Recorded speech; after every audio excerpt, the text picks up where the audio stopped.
Assalamualaikum warahmatullahi wabarakatuh. Hai, apa kabar teman hororku? Aku doakan semoga kalian dalam keadaan sehat selalu. Dengarkan baik-baik. Kali ini kita akan membahas sebuah kisah horor yang terjadi di salah satu jalan tol paling angker di Indonesia, Tol Cipali. Banyak pengendara melaporkan kejadian aneh di kilometer 97. Mulai dari penampakan wanita berbaju putih, hingga suara-suara misterius yang muncul entah dari mana. Tapi, bagaimana kalau kejadian itu benar-benar terjadi padamu?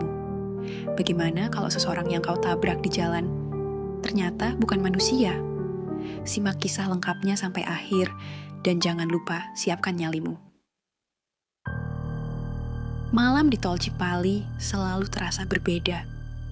Bagi para pengemudi yang sering melintasinya, jalan ini seperti punya nyawa sendiri.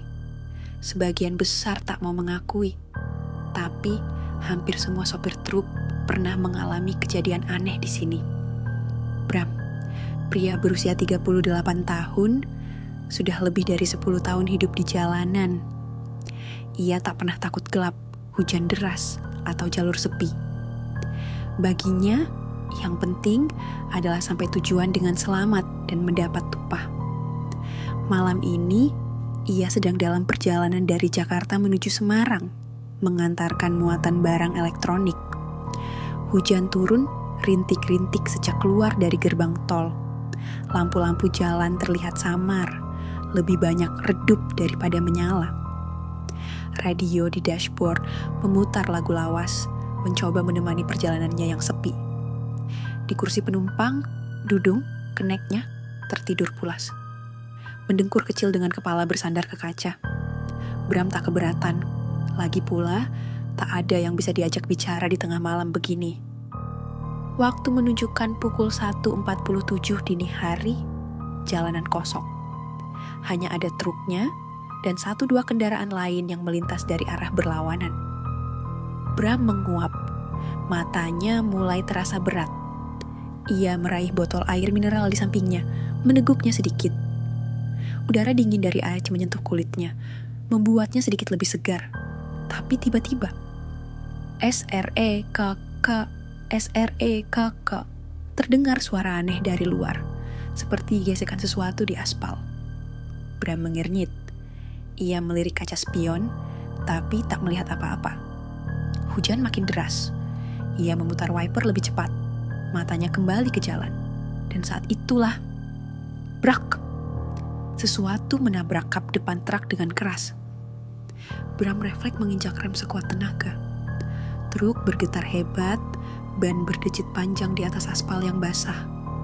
Dudung terbangun kaget, hampir terlempar dari tempat duduknya. "Apa-apaan, Bang?" serunya panik. Truk akhirnya berhenti di pinggir jalan. Bram bernapas terengah-engah, tangannya gemetar di atas setir. "Ada orang, Dut." "Apa?" "Ada orang tadi. Gua nabrak orang." Dudung menatap ke depan, jalanan tampak basah oleh hujan, tapi tak ada siapapun. Bram buru-buru membuka pintu dan turun. Hatinya berdegup kencang. Kakinya melangkah perlahan ke depan truk. Jantungnya hampir berhenti saat melihatnya. Di aspal, tepat di tengah jalan, seorang wanita berdiri dengan kepala tertunduk. Bajunya compang-camping, kuyup oleh hujan. Rambut panjangnya menutupi wajah. Darah menetes dari lengan dan kakinya. Tapi anehnya, dia masih berdiri. Seolah-olah tabrakan tadi sama sekali tak berpengaruh. Bram melangkah mundur. Tubuhnya gemetar. Dek, lu gak apa-apa?" Suaranya bergetar. Wanita itu tak menjawab. Perlahan, dia mengangkat kepalanya. Mata Bram membelalak. Wajahnya hancur, seperti habis digilas kendaraan berkali-kali. Bram mundur dengan napas tersengal. Tubuhnya terasa lemas. Dudung yang melihat dari dalam truk langsung menjerit, "Bang, masuk cepetan." Tapi sebelum Bram sempat bergerak, wanita itu tiba-tiba berlari ke arahnya dengan kecepatan yang mustahil. "Tolong, Bram berteriak sekeras-kerasnya. Gelap, Semua tiba-tiba menjadi hitam. Semuanya terasa hening, seolah dunia berhenti berputar. Hanya suara hujan yang terus menitik di atas truk yang diam tak bergerak. Bram terbangun dengan napas tersengal. Dadanya naik turun, keringat dingin membasahi dahinya meski udara di luar begitu dingin. "Bang, Bang Bram!" Suara Dudung menggema di telinganya. Tangannya terasa kaku, masih mencengkeram setir truk. Pandangannya kabur, tapi perlahan kembali fokus. "Bang, lu gak apa-apa?" Dudung mengguncang bahunya dengan wajah panik. Bram mengedarkan pandangan. Mereka masih di tempat yang sama, di pinggir jalan tol Cipali. Hujan sudah sedikit mereda, tapi langit tetap gelap pekat. Wanita itu, di mana wanita itu? "Lu kenapa sih, Bang? Tadi lu tiba-tiba pingsan." Dudung masih bernapas terengah-engah. "Lu teriak terus tiba-tiba jatuh di depan truk. Gue takut banget, Bang." Bram menelan ludah. Ingatannya mulai kembali. Dia menabrak seorang wanita. Tapi ketika dia turun, wajah wanita itu hancur. Dan setelah itu, Bram langsung melihat ke depan truk. Kosong, tak ada siapa-siapa. Tak ada jejak darah, tak ada tanda-tanda bahwa seseorang baru saja tertabrak di sana. Dudung mengikuti pandangannya. "Bang, tadi tuh gak ada siapa-siapa." Bram memejamkan mata sejenak. Itu tidak mungkin. Dia melihatnya dengan mata kepala sendiri. Suara benturannya begitu nyata. "Ayo kita jalan, Bang. Gue gak enak sama tempat ini." Suara Dudung terdengar bergetar. Bram masih bingung, tapi dia tahu satu hal. Dia tak mau berlama-lama di sini. Ia menghela napas panjang, menyalakan mesin, dan mulai menginjak pedal gas. Truk perlahan kembali melaju di jalanan yang basah. Namun, rasa tak nyaman masih menggelayuti hatinya. Ada yang salah malam ini. Angin dingin berembus masuk melalui celah kecil di jendela. Dudung, yang tadi ketakutan, kini kembali duduk diam di kursi penumpang. Bram berusaha fokus. Tapi dari kaca spion, dia merasa ada sesuatu yang aneh. Jalanan belakang yang mereka lewati seolah-olah masih sama, seperti mereka tidak bergerak dari tempat awal. Dia melihat ke spion lagi, jalan yang sama. Papan petunjuk kilometer 97 yang baru saja mereka lewati. Kini ada lagi di belakang mereka. "Bang, gua ngantuk." Dudung bergumam pelan. Bram tidak menjawab. Matanya terus menatap spion. Keringat mulai mengalir di pelipisnya. Tiba-tiba, buk, buk, buk. Suara gedoran keras terdengar dari atas truk. Dudung langsung terlonjak kaget. "Apaan tuh, Bang?" Bram menggenggam setir erat-erat. Napasnya memburu. "Gua nggak tahu." Buk, buk, buk. Suara itu terdengar lagi, lebih keras. Seperti ada seseorang yang sedang berlari di atas truk. Dudung menatap atap truk dengan wajah pucat. "Bang, ada yang di atas." Bram menggigit bibirnya. Dia tak mau lihat ke atas kaca. Dia tahu kalau dia melihat sesuatu yang mengerikan mungkin ada di sana. "Braki!" Tiba-tiba kaca depan truk bergetar keras. Seperti ada sesuatu yang melompat turun dari atap truk ke depan mereka. Dan saat itulah Bram melihatnya lagi. Wanita itu berdiri tepat di tengah jalan, hanya beberapa meter dari truknya. Rambut panjangnya menutupi wajahnya, tubuhnya yang penuh luka tampak basah kuyup oleh hujan. Dudung menjerit, "Bang, awas!" Refleks, Bram membanting setir ke kanan. Truk oleng. Ban belakang selip di atas jalanan basah, dan dalam hitungan detik, truk raksasa itu berputar melintasi aspal dengan suara decitan panjang. Brak! Truk menghantam pembatas jalan dengan keras. Dudung berteriak sejadi-jadinya. Bram tak bisa mengendalikan kendaraan. Pandangannya berputar. Semua terasa seperti adegan dalam mimpi buruk. Dan sebelum semuanya benar-benar gelap, dia melihat wanita itu berdiri di samping jendela truknya, menatapnya, tersenyum. Suara gemuruh hujan menggantikan deru mesin truk yang kini terdiam di pinggir jalan. Udara dingin menyeruak masuk melalui jendela yang retak. Lampu depan truk masih menyala redup, menerangi aspal basah yang sunyi. Bram terbangun dengan kepala pening. Kepalanya terasa berat, seperti habis dipukul benda keras. Tubuhnya masih terikat di kursi sopir oleh sabuk pengaman. Napasnya memburu, dada terasa sesak. Lah menoleh ke sebelah. Dudung, pria itu masih ada di kursi penumpang. Tapi tubuhnya tak bergerak. Wajahnya pucat, mulutnya sedikit terbuka. Darah mengalir dari pelipisnya, bercampur dengan air hujan yang menetes dari atap truk. Dudung! Suara Bram parau. Tangannya bergetar saat mencoba menyentuh bahu rekannya. Tak ada respons. Bram merasakan tubuhnya lemas. Hatinya mencelos. Namun sebelum ia sempat berpikir lebih jauh, suara ketukan terdengar dari luar jendela truk. Tok, tok, tok. Bram menegang. Ketukan itu pelan. Ritmenya lambat, seolah seseorang dengan tenang ingin menarik perhatiannya. Dengan tubuh gemetar, Bram menoleh ke kaca samping. Matanya membelalak. Di luar, tepat di samping pintu truk, wanita itu berdiri.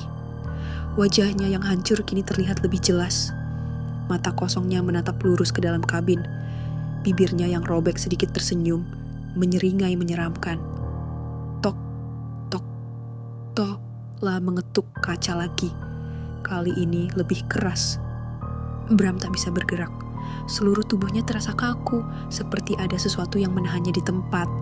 Napasnya tersengal-sengal. Wanita itu perlahan mencondongkan tubuhnya, mendekatkan wajahnya ke kaca. Bram bisa melihat jelas luka menganga di pelipisnya, darah mengering di pipinya, dan matanya yang seperti milik orang mati. Seketika, suara bisikan terdengar di telinganya. Suara itu lirih, tapi menusuk langsung ke dalam kepalanya. Kau menabrakku. Sekarang kau ikut denganku. Tidak! Bram menjerit dan dengan refleks menarik tuas pintu. Pintu truk terbuka begitu saja dan tubuhnya terhempas keluar, jatuh ke atas aspal basah. Bram tersengal, merangkak mundur dengan tangan gemetar. Matanya liar mencari wanita itu. Tapi dia menghilang. Hanya hujan yang tersisa. Jalanan kosong. Bram menggigit bibirnya, berusaha menenangkan diri. Tapi baru saja ia menghela napas, suara deret pintu truk terdengar. Pelan. Seperti ada seseorang yang masuk ke dalam kabin truk. Bram menoleh. Dudung sudah tidak ada di kursinya. Namun sebelum Bram bisa memproses apa yang sedang terjadi, sebuah suara terdengar dari dalam kabin truk. Suara Dudung. Bang, tolongin gue. Bram menatap ke dalam kabin, matanya membesar. Dudung sedang duduk di kursi sopir, tapi ada yang aneh. Posisi tubuhnya kaku, matanya kosong menatap lurus ke depan. Wajahnya pucat dan bibirnya bergetar seperti ingin mengatakan sesuatu. Bram membuka mulutnya, ingin berbicara. Tapi saat itulah Dudung memutar kepalanya dengan cara yang mustahil. Lehernya berbunyi krak-kekekah, seperti tulang yang dipatahkan dengan paksa. Wajahnya kini menghadap Bram, meskipun tubuhnya masih menghadap ke depan. Lah tersenyum. Bang, lo harus ikut gua. Suara itu keluar dari mulut Dudung. Tapi itu bukan suara Dudung. Seketika, lampu di dalam truk padam. Semua menjadi gelap. Dan Bram merasa sesuatu meraih kakinya dari belakang. Tidak! Bram tak bisa melihat apapun. Hanya suara hujan deras di luar yang terdengar, bercampur dengan napasnya yang memburu. Ada sesuatu yang meraih kakinya. Jemari dingin, kurus dan kasar, seperti tangan mayat yang sudah lama membusuk. Bram mencoba menendang, tapi cengkeraman itu semakin kuat. Lo harus ikut gue. Suara itu terdengar lagi. Bukan suara Dudung, bukan suara siapapun yang ia kenal. Bram menjerit dan meronta, tubuhnya berusaha bergerak sekuat tenaga. Lalu tiba-tiba, brake! Lampu truk menyala lagi.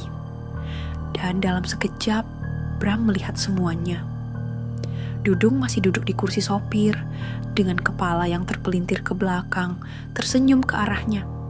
Tapi yang lebih mengerikan adalah wanita itu. Sekarang dia ada di belakang Dudung. Rambut panjangnya menjuntai, matanya yang hitam pekat menatap lurus ke arah Bram. Tangan kurusnya masih mencengkeram kaki Bram. Jemari panjang itu membiru, kukunya patah-patah seperti habis digerus sesuatu yang kasar. Dan bibirnya yang robek, tersenyum semakin lebar. "Jangan tinggalkan aku." "Tidak." Bram menendang sekencang mungkin. Ia merasa kakinya mengenai sesuatu. Dan dalam sekejap, cengkeraman itu menghilang. Tanpa pikir panjang, Bram bangkit dan berlari. Hujan menerpa wajahnya saat ia berlari menjauh dari truk. Jalanan tol kosong, tak ada satupun kendaraan yang melintas. Ia terus berlari hingga akhirnya, seret! Bram terjatuh. Kakinya tersandung sesuatu. Dengan napas tersengal, ia menoleh ke belakang dan seketika darahnya membeku. Ada sebuah nisan di pinggir jalan. Nisan tua, hampir tertutup tanah dan ilalang yang tumbuh liar. Tapi ada sesuatu yang membuat Bram merinding sampai ke tulang. Nama yang terukir di sana, SRI Mariati meninggal di kilometer 97.7 Juli 2015. Bram menelan ludah. Dadanya terasa sesak. Tanggal itu, malam ini adalah tepat 10 tahun sejak kematiannya. Bram mundur perlahan, jantungnya berdegup kencang. Lalu terdengar suara langkah, pelan, basah. Seperti seseorang berjalan di atas aspal yang tergenang air. Bram tak berani menoleh. Tapi entah kenapa, tubuhnya dipaksa untuk melihat. Dan saat ia menoleh ke belakang, wanita itu berdiri di atas nisannya, dengan tubuh membungkuk. Tangannya yang kurus menjulur ke arahnya. Dan yang paling mengerikan, mulutnya bergerak seperti berbicara tanpa suara. Lalu tiba-tiba, Bram mendengar bisikan di kepalanya. "Aku masih di sini. Aku belum pergi, karena mereka tidak membiarkanku pergi. Kau harus tahu, kau harus melihat." Dan semuanya menjadi hitam. Bram merasa tubuhnya terseret ke dalam kegelapan. Suara hujan menghilang. Dunia terasa hampa. Lalu tiba-tiba, ia melihatnya. Kilasan kejadian di malam itu. Malam ketika Sri Mariati meninggal. Bram melihat semuanya. Bukan dengan matanya sendiri, tapi seperti ia sedang dipaksa menyaksikan kejadian yang sudah lama terjadi. Lah berdiri di pinggir jalan tol, tapi semuanya berbeda. Jalanan tidak basah oleh hujan, dan suasana terasa lebih hidup. Lampu-lampu mobil berseliweran menembus gelapnya malam. Lalu, sebuah mobil melaju kencang. Sebuah sedan hitam melintas di jalan tol dengan kecepatan yang tidak wajar. Di dalamnya, seorang pria di kursi pengemudi terlihat panik, sesekali menoleh ke belakang. Keringat membasahi wajahnya, tangannya mencengkeram setir dengan erat. Di kursi belakang, ada seorang wanita. Bram bisa melihatnya dengan jelas, Sri Mariati. Wanita itu tampak ketakutan. Matanya berkaca-kaca, tangannya bergetar memegang perutnya. "Pak, tolong, saya sakit." Suaranya bergetar. Sopir di depan tidak menjawab. Napasnya tersengal, seolah sedang dalam dilema besar. Lalu tiba-tiba, ia menginjak rem mendadak. Cit! Mobil itu berhenti di kilometer 97. Si pria turun, membuka pintu belakang dengan kasar, lalu menarik Sri Mariati keluar. "Pak, jangan, saya mohon." Sri Mariati meronta, tapi pria itu tidak peduli. Lah menyeret wanita itu ke pinggir jalan, matanya gelap, penuh kemarahan. "Kau tahu berapa besar masalah yang kau buat?" bentaknya. "Pak, saya cuma mau anak saya selamat." Suara Sri Mariati lemah. Bram melihat dengan mata kepalanya sendiri, perut Sri Mariati sudah membesar. Dia hamil. Dan pria itu adalah ayah dari anak yang dikandungnya. Tapi pria itu tidak menunjukkan rasa kasihan sedikit pun. Justru, ia semakin brutal. Anak ini tidak boleh lahir. Kalau sampai istriku tahu, habislah aku. Mata Bram melebar. Lah mulai memahami semuanya. Sri Mariati bukan hanya korban kecelakaan biasa. Lah dibunuh. Dan detik berikutnya, Bram melihat tragedi itu terjadi. Sopir itu mendorong Sri Mariati ke tengah jalan. Tepat ketika sebuah truk melintas dengan kecepatan tinggi. Bruk! Tubuh Sri Mariati terpental beberapa meter. Kepalanya terbentur aspal, darah mengalir deras dari pelipisnya. Sopir itu menatap tubuh yang tergeletak tak bergerak. Napasnya memburu, wajahnya dipenuhi ketakutan. Tanpa pikir panjang, ia melompat ke dalam mobilnya dan langsung melaju, meninggalkan jasad Sri Mariati begitu saja. Bram menggigil. Sekarang ia paham kenapa arwah Sri Mariati masih bergentayangan. Dia tidak mati karena kecelakaan biasa. Dia dibunuh. Dan jasadnya ditinggalkan begitu saja di kilometer 97, tanpa ada yang tahu kisah sebenarnya. Bram masih berdiri di tempatnya. Tubuhnya kaku. Lalu, perlahan-lahan, seseorang muncul dari kegelapan. Sosok Sri Mariati. Tapi kali ini, dia tidak terlihat mengerikan. Matanya masih hitam pekat, wajahnya masih berlumuran darah, tapi sorot matanya berbeda. Bram bisa merasakan kesedihan dalam tatapan itu. Lalu, wanita itu membuka mulutnya. Sekarang kau tahu, tolong aku menemukan orang itu. Bram terdiam. Lalu semuanya kembali gelap. Bram terbangun dengan napas tersengal. Hujan masih turun, tapi jauh lebih reda. Ia mendapati dirinya masih di pinggir jalan tol, tepat di sebelah nisan tua Sri Mariati. Namun, ada yang berbeda. Truk dudung sudah tidak ada. Bram menatap sekeliling, tubuhnya masih gemetar. Apa yang baru saja ia alami bukan mimpi. Itu semua nyata. Ingatan tentang kejadian malam itu masih berputar di kepalanya. Bagaimana Sri Mariati dibunuh, bagaimana pria itu meninggalkannya begitu saja. Dan sekarang, arwah Sri Mariati meminta satu hal padanya. Membalas dendam. Bram bangkit dengan tubuh lemas. Ia merogoh saku celananya dan menemukan ponselnya masih ada, meskipun layarnya retak. Dengan tangan gemetar, ia membuka Google dan mengetik sesuatu. Kasus kecelakaan kilometer 97, 7 Juli 2015. Beberapa berita lama muncul, salah satunya menarik perhatiannya. Seorang wanita ditemukan tewas di kilometer 97 Tol Cipali pada 7 Juli 2015. Diduga korban kecelakaan, namun penyelidikan tidak menemukan kendaraan yang menabraknya. Identitas korban diketahui sebagai Sri Mariati, seorang pegawai toko pakaian di Jakarta. Hingga kini, keluarga korban tidak pernah mengetahui penyebab pasti kematiannya. Bram menelan ludah. Kecelakaan? Tidak, itu pembunuhan. Tapi karena tidak ada saksi, kasus ini ditutup begitu saja sebagai kecelakaan biasa. Bram tahu satu hal, pembunuhnya masih hidup di luar sana, dan ia harus menemukan orang itu. Lalu, 5 bulan kemudian, Bram duduk di sebuah warung kopi sederhana, menatap layar laptopnya dengan serius. Memang selama 5 bulan terakhir ini, ia melakukan riset tentang Sri Mariati, dan hasilnya, ia menemukan satu nama yang mencurigakan. Rudi Hartanto, seorang pengusaha kaya yang pernah bekerja di perusahaan yang sama dengan Sri Mariati.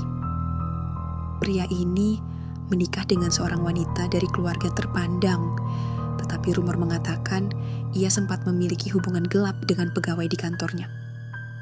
Nama wanita itu Sri Mariati. Dugaan Bram semakin kuat. Semakin ia menggali, semakin jelas semuanya. Rudi Hartanto masih hidup, menjalani kehidupannya dengan nyaman. Tidak ada yang tahu apa yang ia lakukan 10 tahun lalu. Tapi malam ini semuanya akan berubah. Tengah malam, di rumah Rudi Hartanto, Bram berdiri di seberang rumah mewah itu. Hujan turun rintik-rintik, angin berhembus dingin. Ia mengamati rumah besar yang dijaga ketat. Lalu, Bram menutup matanya dan berbisik pelan. "Sekarang kau tahu siapa dia. Lakukanlah apa yang harus kau lakukan." Dan saat Bram membuka matanya, ia melihat sesuatu. Di seberang jalan, Sri Mariati berdiri. Dengan wajah pucat, mata hitam pekat, dan senyum mengerikan. Ia menatap rumah besar itu dengan penuh kebencian. Lalu, perlahan, ia menghilang ke dalam kegelapan. Keesokan harinya, sebuah berita pagi mengejutkan banyak orang. Rudi Hartanto ditemukan tewas di rumahnya dengan kondisi mengenaskan. Wajahnya penuh luka cakaran dan ekspresi ketakutan yang luar biasa. Tidak ada tanda-tanda perampokan, tidak ada jejak pelaku. Polisi masih menyelidiki, tetapi belum ada petunjuk pasti. Bram hanya tersenyum kecil saat membaca berita itu. Ia tahu persis apa yang terjadi. Sri Mariati sudah mendapatkan balasannya. Dan misteri di kilometer 97 sudah berakhir. Itulah kisah menyeramkan yang terjadi di Tol Cipali. Percaya atau tidak, banyak yang sudah mengalami kejadian serupa. Jadi, kalau kamu sedang berkendara di malam hari dan tiba-tiba melihat seseorang berdiri di tengah jalan, hati-hati, jangan langsung berhenti. Terima kasih sudah menonton. Jangan lupa like, komen, dan subscribe supaya nggak ketinggalan cerita horor berikutnya. Sampai jumpa di video selanjutnya.